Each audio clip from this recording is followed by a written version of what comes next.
ہر دعوے کے پریئر میں بھی اور ہیڈ نوٹ میں بھی یہ لکھنے کا رواج ہے کہ داد رسی مستلزمہ بھی گرانٹ فرمائی جائے اور عدالت جو ریلیف مناسب سمجھے وہ بھی دیا جائے۔ اب اس کا کون سا قانون ہے، کہاں لکھا ہوا ہے، کس کوڈیفائڈ لاء میں ہے، کس اسٹیچو پہ ہے؟ آرڈر 7 رول 7 اس میں بہت امپورٹنٹ ہے۔ 2025 CLC 861، 2014 CLC 248 supreme court AJ کے، اور اس کے علاوہ متعدد کیس لاز ہیں جو اس بلاگ کے اینڈ پر آپ کو ڈسپلے میں ملیں گے۔ آرڈر 7 رول 7 CPC کیا ہے کہ plaint must state specifically, generally نہیں اسپیسیفکلی دا ریلیف، کہ کیا مانگ رہے ہیں۔ پھر specifically state what have been claimed, specifically state simply اور آلٹرنیٹیولی۔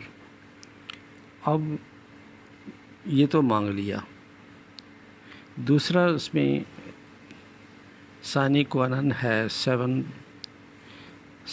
یعنی کہ 7 آرڈر اور 7 ہی اس کا رول CPC کا، کہ جنرل اور ادر ریلیف ضروری نہیں کہ مانگے جائیں۔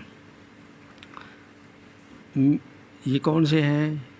جنرل اور other relief which may always be given by the court thinks fit۔ جو ہم لکھتے ہیں نا کہ جو عدالت مناسب سمجھے، یہ آرڈر 7 رول 7 CPC کا سے ماخذ ہے۔ تو rule is applicable to the plaintiff and the defendant بالکل ایکولی، کہ پلینٹف اپنے دعوے میں ہم لکھتے ہیں کہ داد رسی مستلزمہ بھی گرانٹ کی جائے اور جو عدالت مناسب سمجھے ریلیف وہ بھی دیا جائے۔ یہ ایک روٹین کے فکرے تو بن گئے ہیں، لیکن اکیڈیمکلی اور تھیوریٹیکلی یہ نہیں پتہ کہ کس آرڈر اور کس اسٹیچو کس پروویژن کے تحت۔ پھر آتے ہیں کہ کورٹس آر امپاورڈ، کورٹس کے پاس پھر پاورز کیا ہے۔ یہ تو قانون نے کہہ دیا کہ یہ دیے جائیں، کہ what to be stated, what to be asked and what not to be asked۔ asked جو ہیں، جو ریلیف کلیمڈ ہیں وہ تو ملے ہی ملے، جو کلیم نہ بھی کیے جائیں تو وہ بھی مل سکتے ہیں، اور کورٹ ریلیف کو ماؤلٹ کر کے بھی دے سکتی ہے، اس کو تبدیل کر کے بھی دے سکتی ہے، ایسی کوئی بات نہیں ہے اس میں۔ اور میں نے بتا دیا ہے کہ what to be stated in the plaint اور what not necessarily be asked for، یہ دونوں میں نے واضح کر دی ہیں۔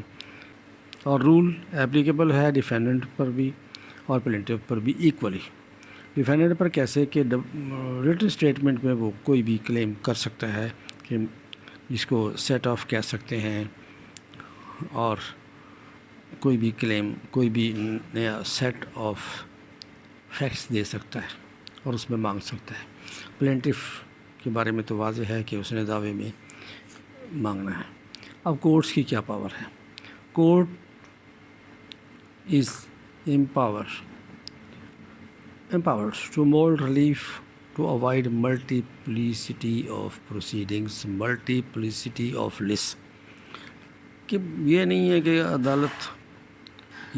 عدالت جو ہے نا ایک دفعہ مقدمہ شروع ہو گیا، اس کے جگہ جگہ جو ہے نا اولاد کو پھیلا دے، اور اس میں سے مزید جو ہے نا کوئی باتیں رہ جائیں اور اس پر فیصلہ نہ ہو، جامع فیصلہ نہ ہو، اور اس میں مزید کیسز جنم لیتے رہیں، مزید جھگڑے جنم لیتے رہیں، مزید راؤنڈ آف لیٹیگیشن جو ہے نا بٹوین دی پارٹیز جنم لیتی رہے، اور جنم در جنم ہوتا رہے۔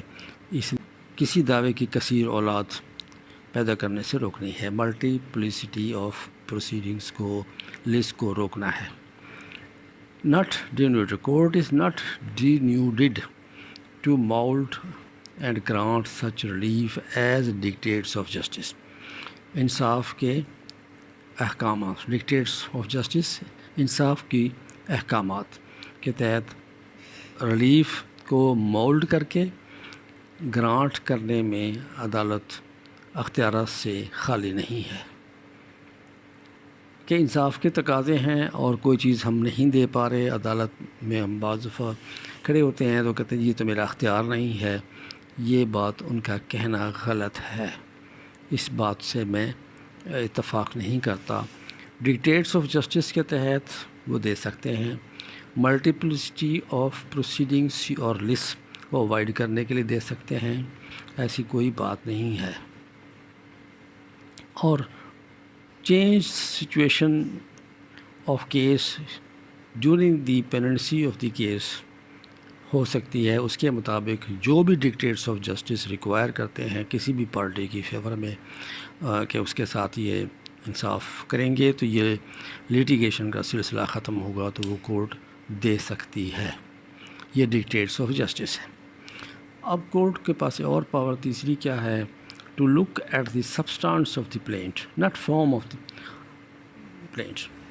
لکھا جاتا ہے کہ دعویٰ بشکل صورت یہ بشکل موجودہ ناقابل پذیرائی ہے. یہ بھی غلط ہے، اس کی روح سے یہ بھی غلط ہے. پلینٹ میں سبسٹانس کیا ہے؟ پارٹیز کا میٹر اینڈ ایشو کیا ہے؟ میٹر اینڈ ایشو کو دیکھنا ہے، فارم آف دی سوٹ کو نہیں دیکھنا. لکھنے والے نے اگر مسٹیک کر دی ہے، لکھنے والا کون ہے؟ کونسل ہے یا اس کا منشی ہے؟ آج کل تو یہ کمپیوٹر کمپوزر بھی بیٹھ گئے ہیں، ان سے لکھوایا سائن کر دیتے ہیں وکیل صاحبان. سب کی نہیں کہتا، وہ اس میں اسے پڑھنا بھی گوارا نہیں کرتے. فارم آف دی سوٹ کو سبسٹانس کو دیکھنا ہے کہ اس کا بنیادی مقصد کیا ہے اور اسے گرانٹ کر دینا ہے، اس کی طرف دیکھتے ہوئے کہ فری کین کا جھگڑا ختم کرنا ہے نہ کہ جھگڑے کے بچے دلوانے ہیں. پھر اگلا چوتھا اس میں جو پوائنٹ ہے جو میں نے اپنے طور پہ بنائے ہوئے ہیں، یہ کوئی قانون میں لکھے پڑے نہیں ہیں. کبھی آپ سوچیں کہ کسی اسٹیچو میں ہے، کسی کوڈیفائڈ لاء میں ہے، یہ میں نے اپنے طور پر ان کو چاک آؤٹ کیا کہ court is empower to grant effective مؤثر جو مؤثر بھی ہو. جس طرح دوائی ہوتی ہے مؤثر ہوتی ہے تو مرض کو ختم کر دیتی ہے اور تکلیف دور کر دیتی ہے. فری کین کی تکلیف دور ہونی چاہیے. اینسلری جو اس سے جڑے ہوئے ہوں، ریلیف کلیمڈ پریڈ فار. اب دو باتیں اس میں آ گئی، ایفیکٹو اینڈ اینسلری. افیکٹو کیا ہے؟ ایک مؤثر ہونا چاہیے. جس طرح ہم کو سر کے درد کی گولی کھائیں، سر کا درد نہ ہٹے تو وہ افیکٹو نہ ہوگی. انصاف لینے گئے ہیں تو وہ انصاف وہی ہے کہ ان کے جھگڑا جو ہے نا مزید بچوں کو جنم نہ دے. وہ جھگڑے نکلتے رہیں اور ساری حیاتی پوری فیملی مقدمے بازی میں پھنسی رہے اور کچہری کے نان چنے کھاتے رہیں. اس سے اوائڈ کروانا اور اس بھی عدالتوں کا کام ہے. Even not claimed and prayed for. Ancillary جو اس سے منسلک ہو، بدل ایک دعویٰ دائر کیا ہے، اس میں انہوں نے قبضے کا ریلیف ہے نہیں مانگا تو اس بنیاد پر دعوے سے بگانے. پتہ ہے کہ اس کا قبضہ during the change situation circumstances of the case پتہ چلتا ہے کہ اس کا قبضہ نہیں ہے. اگر انہوں نے کلیم نہیں بھی کیا تو وہ اینسلری میں آ جائے گا اور ایفیکٹو ریلیف گرانٹ کرنے میں آ جائے گا. Even not claimed and prayed for, تاکہ اس جھگڑے کو ختم کر کے بھیجیں. جو فری کین عدالت میں آ گئے ہیں پارٹیز، تو یہ نہیں ہے کہ ان کو مزید ہاتھ میں ہتھیار پکڑا دیں کہ اور دعوے دائر کرو. ان دعووں کے سلسلوں کو ختم کرنے کے لیے عدالتیں موجود ہوتی ہیں اور عدالت کہہ دیتی ہے کہ میرے پاس اختیار نہیں. کہاں اختیار نہیں ہے؟ پھر اس کے ساتھ اگر جوڑ لیتے ہیں ہم 151 کو، سیکشن 151 کو، تو اور بھی مسئلے حل ہو جاتے ہیں. 7.7 تو بہت اچھا ہے کہ آرڈر 7 رول 7 CPC. تو یہ میں سمجھتا ہوں کہ اس میں وضاحت کر چکا ہوں. اس میں بے شمار کیس لاز ہیں جو اس لیکچر کے اینڈ میں آپ کو ڈسپلے میں مل جائیں گے. کوئی سوال ہو تو کمنٹس میں پوچھ سکتے ہیں.